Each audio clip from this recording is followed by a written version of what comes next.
pay by the 10th of January. Those people will have the opportunity to set up their equipment on the Friday night. So obviously that makes life a lot easier for those people. They can come in Saturday morning with everything set up and ready to go. And it also helps us make things run a little bit smoother. And going back towards the end there, that final hour, 1 PM till 2 PM, we've got baxi time in there, but it may get overrun by some feature matches. But the main idea there is just to do a little recap and close out the event at 2 PM on the Sunday. So remembering, we are running this stream, and pretty much, well, the guys that are helping to run the event will be there from 8:30 AM Saturday, and we're going non-stop until 2 PM Sunday. Some people will probably get a few hours sleep, some won't, but we will have some sleeping areas arranged as well. And I will put this image up on either the website or on our forum for those that want to have a look at that. So again, bear with me there, just trying to do this all one-man team, but we'll get there. So again, just going back over it, the idea is to have competitions for everybody that goes there. So, but we can only focus on so many and run them properly. So if we have we have 6 to 10 people that want to have a go at Smash Brothers or Mario Kart, because we're aiming to get some Nintendo 64 consoles and other retro consoles there. If people really want to have a mini competition on some of those classic games, we're more than happy to do that. If there's enough interest, we can throw some prizes at it, and hopefully there'll be someone there that's willing to run them or help us run them at the same time, because we will be focusing a lot of energy towards the stream, obviously. But we do want to make it fun for everybody. So it really is an event for all gamers. Doesn't matter what platform. And we have explained previously that you can bring more than one gaming platform. So those of you that love your Halo, I know there's quite a few of you out there that love Halo, but also love League of Legends. You can bring your PC and your Xbox 360.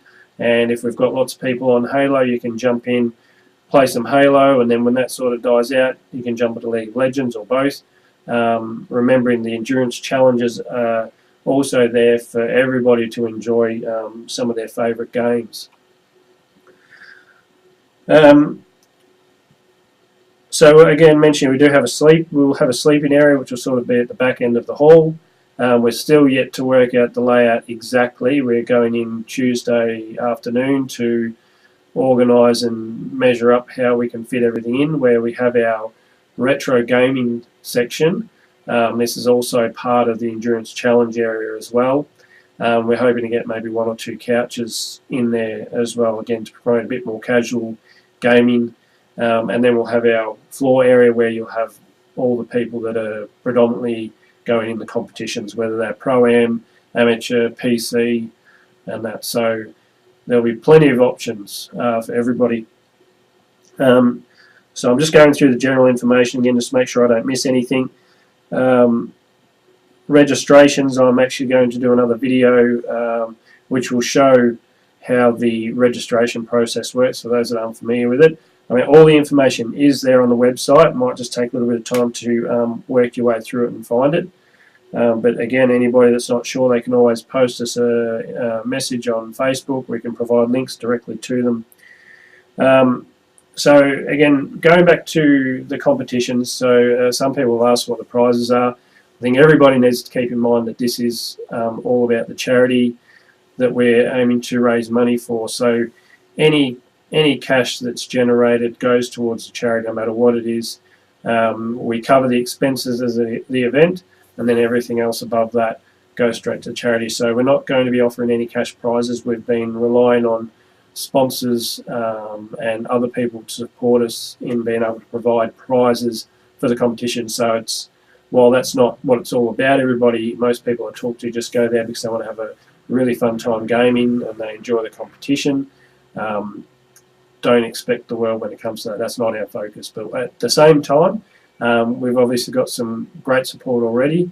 If I can recap at the moment, we've obviously got some of our main partners that have been there the whole time, like Game Traders, Sudden Rush. We're having that whole section, the Endurance Challenges, directly sponsored by Sudden Rush, and I'll get back to that in a moment. We also have John the Laxman Elliott, who's we posted a photo of what he's provided, which is awesome. There's the Plantronics gaming rig, as well as a number of PC and Xbox 360 games as giveaways. And added to that, he's also provided a bunch of Halo 3 ODST and Reach copies, so that we can allow for more people to be able to play games that they normally wouldn't, because they don't have copies, either they've traded them in or have never played them before. So thank you very much to John for that. We've also got BenQ supplying us with monitors for the main stage again, and also a few extras, and that frees up all of our monitors, mainly to be used in the endurance challenge area and the retro gaming area as well. Then we've also got Lencia, which is a local company that's going to be providing us with F drinks, EFF, and effectively 99% fruit juice, carbonated fruit drinks, so basically like soft drink, but all fruit, as well as crunches. Now what's been provided here is going to be given out free during the lockout period, so they won't be available before then. We're saving those as a bit of a incentive and a thank you for those that are willing to go the whole hog and support the endurance challenges as well. And then whatever's, and pretty much from there it becomes free. So those that don't decide to stay in the lockout period, they come in the morning on the Sunday. If there's any left over, then they're welcome to them then. We've also got Surf Crew, another local company that's provided us a couple of vouchers, and there's a few more there which I can't think of off the top of my head at the moment.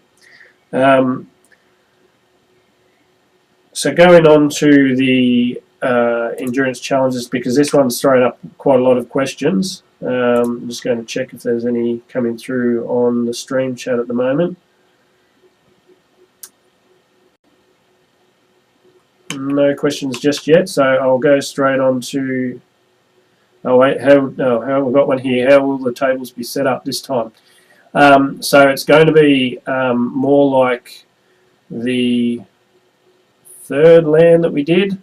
So more rows running along. So where you've got your stage at the front, they'll be running back towards the back end of the hall rather than crossways.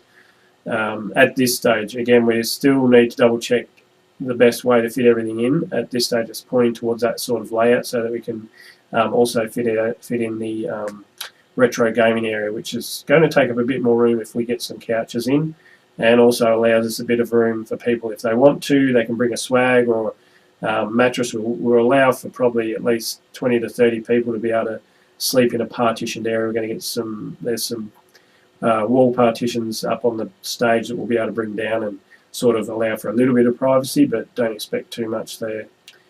But again, we'll have a bit more concrete idea on that when we measure it all up on Tuesday. I haven't even said anything to the guys yet, but hopefully they can all tag along and meet me at the venue on the Tuesday. So now going back to the Sudden Rush challenges, still working through some of the finer details, but essentially the idea is anybody can take part in them. You can sort of cross over to different challenges. You don't have to stick to just one, but again, we'll need to know how many of you are willing to be on the Halo one and the Call of Duty one, or whether you just want to go in the one set. We won't be able to provide everybody with a role in the challenges all at once, but we'll try and do our best. So these, again, as mentioned, kick off at midnight. So one of the first ones is the Call of Duty Medley Challenge. So effectively what we're trying to do here is spend a chunk of time on all the previous CODs, not including Ghost, because that will obviously get its run during the Saturday competition side of things.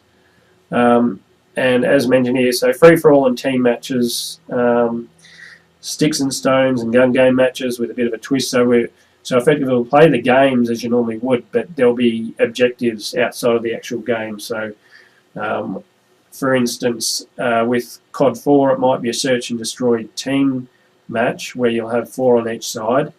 And one of the team's objectives is to win 15 rounds of search and destroy within an hour or something to that degree. And the other team's job is to prevent them from doing that. They may end up scoring 15 rounds first, but that isn't really what their objective is. It's to just stop the others. So things like that. Again, we're welcome to plenty of ideas when it comes to this. We've just got to make them work so that they're still fun. And the idea is to also jump in and spectate some of these matches, as well as all the other ones. So effectively we're aiming to set up this stream so that at any time we can jump from the Call of Duty challenges, which will be on the main stage, and we'll probably get the most airtime because they're the most spectator friendly. But we'll be able to jump to, say, Halo, where they might be doing a firefight. And I'll bring that up now. They might be doing an ODST firefight challenge. All these posters have been put up on Facebook, and we'll continue to put them up as we get closer and closer, just to keep people fresh and thinking about this. We can also do challenges for PC games. Again, it'll just come down to who rocks up and is willing to sort of lead the charge there and create some challenges for the PC players. But as you can see, hopefully you can see this. If you can't read any of it, just head over to Facebook, have a look at our images. The full-size posters are there, but we can jump over and we can have a look at what's going on over there. Then we've also got the FIFA 10 million point challenge. So the idea here is you might get 4 people that want to do the 10 million point challenge. So they've got 8 hours to score 10 million points using the FIFA minigame. So we did a little bit of a test run stream Friday last week or the week before. We tested out the minigames, which are similar to those on FIFA 13, and it will be pretty challenging to get this score inside of 8 hours. So you might have 2 people pairing up, while the other 2 might need a bit of a sleep. They might feel a bit wrecked. So the idea is to get a bunch of people joining up on all of the challenges, so that together they work through trying to achieve the goals that we've set. So yeah, 2 people might be on there taking in turns scoring, and the other 2 will be off having a rest, or they might be joining in one of the other challenges. But again, a bit of teamwork. Call them up when you need a bit of a rest and get them to take over and try and organise all that. The other one is, and probably one of my favourites, is the Bathurst 1000 Challenge, part of Forza 5. They introduced Bathurst, which is obviously one of the more iconic tracks for motor racing in Australia. And the challenge here is to complete 161 laps in the 8 hours. So we might end up with 6 drivers wanting to take part. And essentially they can take it in turns, doing stints of the laps to try and accomplish them. You obviously can't do 161 all in one go because the game won't allow it. So there'll be little breaks there where you have to reset and start the lobby again. Again, all the finer details, whether we have driver tars on there or not, we may include that just to add a little bit more, so that when we do jump on and spy in on how the guys are going, there might be a bit more action on the track trying to pass the vehicles. And the last one is the Minecraft PC Build Challenge. So at this stage, this is all about PC, but we may, again, if there's a lot of people on Xbox 360 that want to do their Minecraft, there's no reason why they can't replicate the challenge as well if they don't like playing on PC.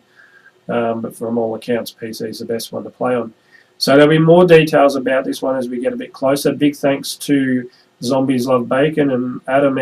Shout out to Adam for jumping in and supporting us by sort of effectively setting this up for us. So again, a little bit closer to the date, we'll release some more details around this one, but it is one of the PC options we've got there. And the idea there is to build some massive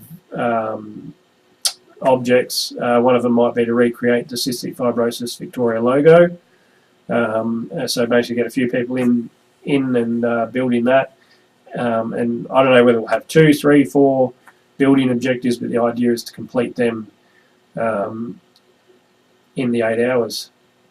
So those are the challenges. And again, the idea is that we can jump in, we can view how the building's going in Minecraft for a while. So the idea is to give variety to the audience on the stream, especially overnight. That's when either the viewership will go up or might go down. But one of the plans with that, to add to that, is when people do donate during this period, we want them to nominate one of the challenges. So when they do them on Everyday Hero, where we've got a donation page set up, we'll start providing links to that in the next few weeks. There's an option there to put a message in there. So basically, if you're at home and you're watching the stream and you really love the idea of the Forza Challenge, you can put in there Forza Challenge, put your donation in, and what we're going to do is tally up the donations for each challenge, and whichever one of those gets the most donations put towards it in that 8 hours, anyone that did donate to it via the stream will go in the running for a giveaway of some sort as well. So just to, again, a bit of incentive to get more people donating towards a challenge you're a part of, and also obviously an incentive for people to donate because they could win a prize at the end of it. I'm not sure what it'll be yet, but we want to have a camera that goes around and has a little chat. So we want to, tap on the gamer show and say, how you doing, how's the challenge going, things like that. So that's your opportunity to turn around and say, vote for us, or donate to our cause that we're doing here and things like that, just to add a little bit more spice to it. All right, so that's the challenges. That sort of explains most of the event, I think. But again, happy for anyone that's got questions to put them to me now. Again, there'll be another video that'll be posted on YouTube to follow up on this, going through the registration process. So it's sort of over to everybody else that's planning on attending to do so. I can't stress enough how important it is to register, and register early, because that helps us not only with understanding the scope and the size of what the event might be, but it all comes down to where we need to concentrate our processes on, so that we make sure we're organised.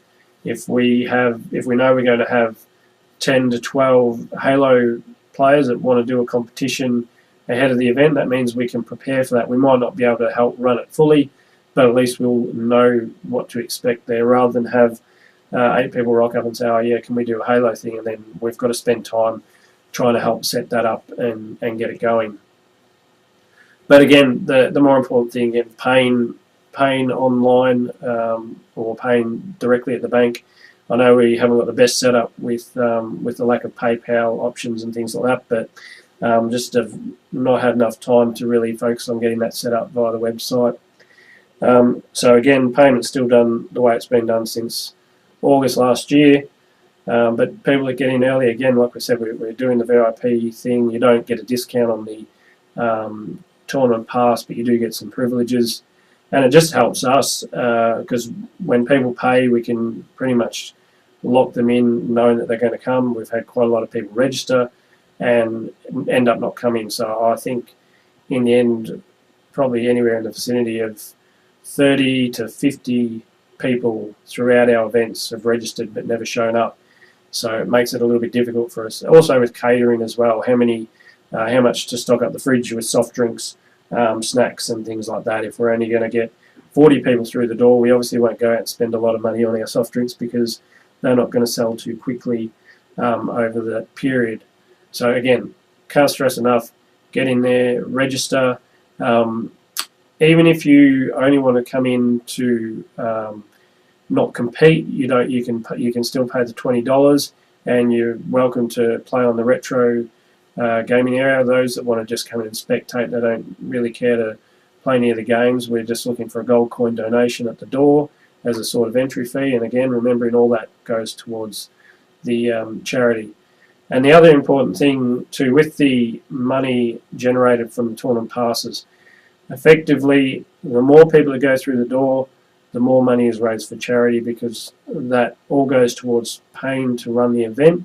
So that includes the hire of the whole 3-phase power, the insurance, then also some of the equipment costs and things like that, and a little bit of the promotional cost as well. So once that all gets covered and paid for, then anything above that is all going to the charity. So again, if we can get, I'd love to get 70 to 100 people in the door as part of the event. That would be absolutely massive, and we would absolutely smash the $1,000 mark for raising money for CFV.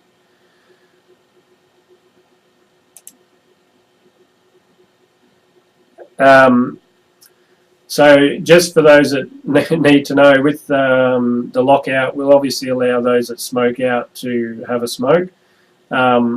Whether we've done a little bit differently when we do that, but whether we charge people $2 every time they enter the venue, I don't know about that one.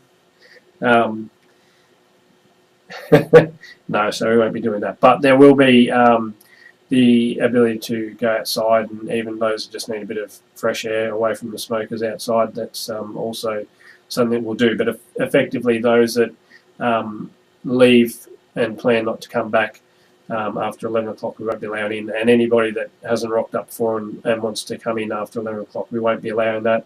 Only those that have stuck around from 11 onwards. And we're yet to sort out what we might do during that period as far as food goes. Again, open to suggestions on how we might organise that, because I'm sure there'll be quite a few people, if they're staying up the whole time around about, I don't know about you, but I know at about 3 AM I get pretty hungry again and need a proper snack. So, well, more than welcome for people to provide some suggestions for that. We don't really want to go down the track of doing anything where we cater food.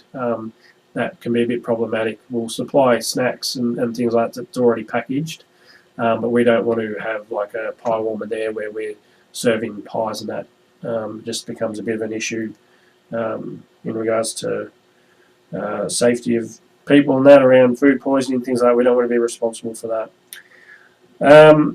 So other than that, get on that website, register for us. Again, more details in the next video, but I think that's about all I've got at the moment. If I had some more questions, I could definitely answer them. Just can't stress how important it is to get people to register sooner rather than later. And we're still yet to bring some information about some other sponsors. We might be able to get Video Easy on board for some vouchers. We're yet to work out exactly what Game Traders Mildura will provide, but I'm sure they'll help us out like they have all this time. And also a big shout out to them. They're currently running a Smash Brothers Brawl tournament at the store right now as we speak. So hopefully that's a success for them as well. And that's all I really have, guys. So thank you for watching the stream, and I'll post this video up in the near future on YouTube.